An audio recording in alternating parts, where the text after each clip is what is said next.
पटना के चर्चित कोचिंग विवाद मामले में मंगलवार को सिविल कोर्ट में होने वाली सुनवाई टल गई, मगर फिर भी खान सर की मुश्किलें कम होने का नाम नहीं ले रही हैं। अदालत में खान सर की अग्रिम जमानत याचिका और उनके दोनों निजी सुरक्षा कर्मियों की नियमित जमानत याचिका पर आज सुनवाई होनी थी, लेकिन अब यह मामला 3 जुलाई के लिए स्थगित कर दिया गया है। कोर्ट ने इस दौरान जांच अधिकारी, आईओ और लोक अभियोजक से फायरिंग में इस्तेमाल किए गए हथियारों से जुड़े सभी दस्तावेज और लाइसेंस संबंधी रिकॉर्ड पेश करने का निर्देश दिया है। अगली सुनवाई तक खान सर को मिली अंतरिम राहत जारी रहेगी। सुनवाई के दौरान लोक अभियोजक की ओर से अदालत में दलील दी गई कि खान सर के दोनों गार्ड्स के पास मौजूद हथियार अवैध रूप से इस्तेमाल किए गए। अभियोजन पक्ष का कहना है कि फायरिंग लोगों को दहशत फैलाने के लिए उद्देश्य से किया गया था, इसलिए मामले को गंभीरता से देखा जाना चाहिए।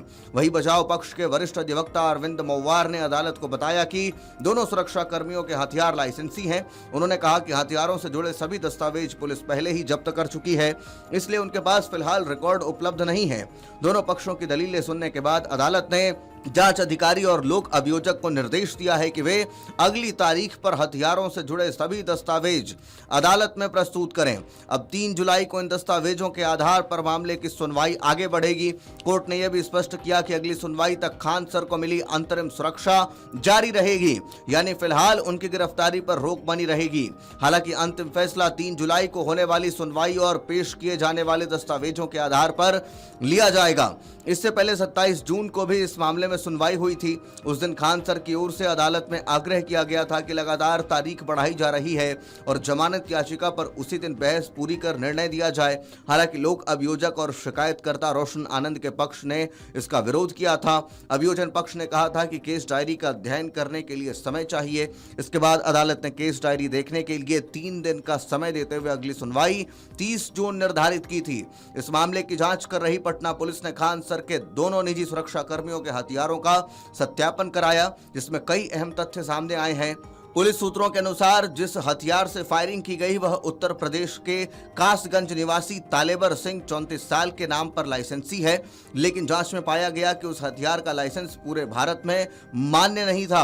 आरोप है कि तालेबर सिंह बिना आवश्यक अनुमति के उत्तर प्रदेश से हथियार लेकर बिहार आया और उसी हथियार के साथ निजी सुरक्षा गार्ड के रूप में नौकरी करता रहा। पुलिस का कहना है कि बिहार में हथियार लेकर सुरक्षा ड्यूटी करने के लिए उसके पास वैध परमिट उपलब्ध नहीं था। जांच में यह भी सामने आया कि तालेबर सिंह ने बिहार में हथियार के साथ नौकरी करने की सूचना न तो स्थानीय थाने को दी थी और न ही आर्म्स मजिस्ट्रेट या जिला प्रशासन को इसकी जानकारी दी।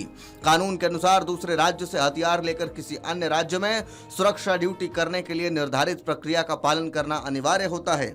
पुलिस का कहना है कि इस प्रक्रिया का पालन नहीं किया गया, जो अपने आप में जांच का विषय है। इन सभी तथ्यों को पुलिस ने अपने अपडेटेड केस डायरी में शामिल कर लिया है।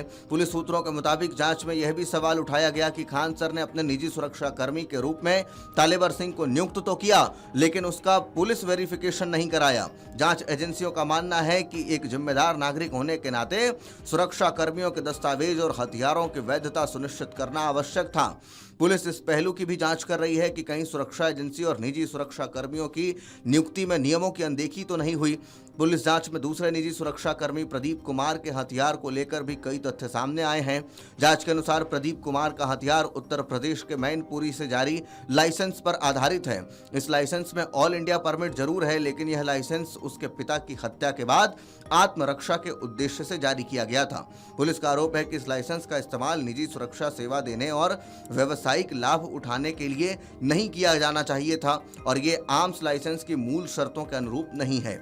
इस बिंदु को भी पुलिस ने अपनी केस डायरी में शामिल किया है और इसकी कानूनी जांच जारी है। अब इस पूरे मामले में अगली सुनवाई 3 जुलाई को होगी। उस दिन जांच अधिकारी अदालत में हथियारों का लाइसेंस, परमिट, वेरिफिकेशन और अन्य दस्तावेज पेश करेंगे। इन रिकॉर्ड के आधार पर अदालत यह तय करेगी कि खान सर को अग्रिम जमानत याचिका और दोनों सुरक्षा कर्मियों की जमानत पर क्या फैसला लिया जाए। फिलहाल कोचिंग विवाद से जुड़ा यह मामला केवल फायरिंग तक सीमित नहीं रह गया है, बल्कि अब हथियारों की वैधता, सुरक्षा एजेंसी की भूमिका, लाइसेंस की शर्तों और पुलिस वेरिफिकेशन जैसे कई कानूनी पहलुओं की जांच का विषय बन चुका है। आने वाली सुनवाई इस मामले की दिशा तय करने में महत्वपूर्ण साबित हो सकती है। खान सर के बॉडीगार्ड के अधिवक्ता के द्वारा एक सप्लीमेंट्री पिटीशन फाइल किया गया, जिसमें उनके द्वारा कहा गया है कि उनका जो लाइसेंस था वो परमिटेड था सिर्फ उत्तर प्रदेश में, लेकिन वो एक ट्रैवलिंग लाइसेंस होल्ड करते थे। उसी के लिए एक सप्लीमेंट्री पिटीशन फाइल हुआ है, जिसका रिपोर्ट जो है संबंधित पदाधिकारी से कोर्ट के द्वारा मंगवाया गया। तो 3 तारीख तक राहत है। 3 तारीख के बाद जो सुनवाई होगा, 3 तारीख को सुनवाई के लिए रखा गया है। अगर रिपोर्ट आ जाएगा तो फिर सुनवाई होगी। तो उनके बॉडीगार्ड के नाम पे है और एक का ऑल इंडिया का परमिट है, दूसरे का जो है उत्तर प्रदेश तक ही वैध है। बिहार में यूज करने के लिए नहीं है, सिर्फ वो उत्तर प्रदेश का ही उसका टेरिटोरियल जुडिक्शन है। 2026 कदमकुआं थाना खंड संख्या 1 दर्ज हुआ था, जिसमें रोशन आनंद जो है वो बेगुनाह थे। बिना किसी प्रॉपर इन्वेस्टिगेशन का उनको जेल भेज दिया गया था।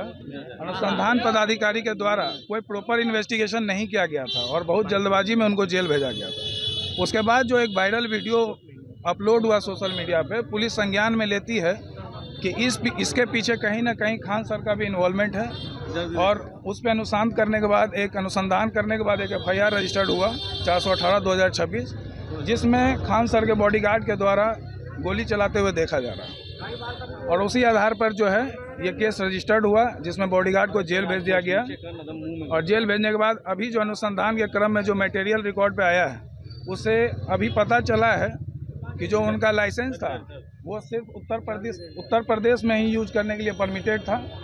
और वो लाइसेंस जो उनको इशू हुआ था वो इसलिए हुआ था सिर्फ क्योंकि उनके पिताजी की हत्या कभी हुई थी और उनके प्रोटेक्शन के लिए वो लाइसेंस उनको प्रोवाइड किया गया। क्या लगता है कि समय सिर्फ बदलता जा रहा है, टाइम बदलता जा रहा है, तारीख पे जी, जो उनको सेल्फ डिफेंस के लिए जो हथियार प्रोवाइड किया गया था उससे वो खान सर को प्रोटेक्ट पर निर्गत है। अगली सुनवाई की तो क्या अगली सुनवाई कब है? अगली सुनवाई के लिए जो डेट तय हुआ है वो 3/7 डेट आगे बढ़ गया, आखिर क्या जज साहब ने क्या कहा?